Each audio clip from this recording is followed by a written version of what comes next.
What's up everyone, it's me, your Madam Deliviage, another day, another vlog. So welcome to my YouTube channel. So today I'll share my personal experience going through the immigration process, starting with my very first immigration interview.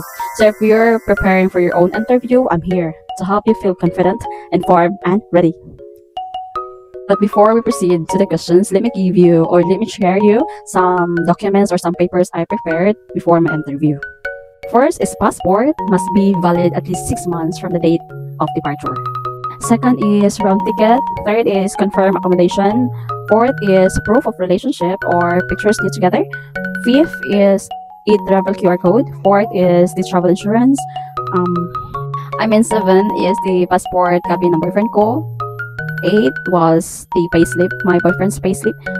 9 was his bank statement. 10 was declaration of support, since hindi siya makakuha ng AOS or affidavit of support sa Japan. So we're prepared for declaration of support in case of hahanapan ako ng AOS. Kasi diba hahanapan ako ng immigration officer at wala akong AOS na dala. So, at bago ko binigay ang aking passport at boarding pass, immigration officer is nag-greet muna ako sa kanya ng magandang hapon. Sabay bigay sa passport at boarding pass ko. At ang unang tanong niya ay saan napunta mo? Sabi ko, sa Bali, Indonesia po. Kailan ang balik? Sinabi ko yung date. At sino kasama mo? Sabi ko, ako lang po, solo lang po. Sabi niya, may imimit ka doon? Sabi ko, opo, yung boyfriend ko. Tapos sabi niya, pahingi ng pictures knit together, passport ng boyfriend mo, at yung ticket ng boyfriend mo. Binigay ko lahat. At dito siya nagtataka.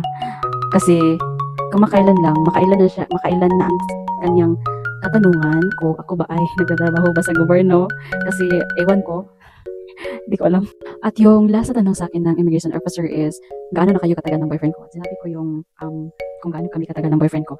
At sabi niya, tingin ka sa camera, sabay stamp sa passport ko. Tapos nakalagpas tayo sa immigration. That was my first international travel, going to Bali, and that was sponsored with my boyfriend.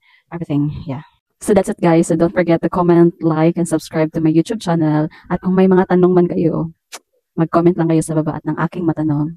Bye!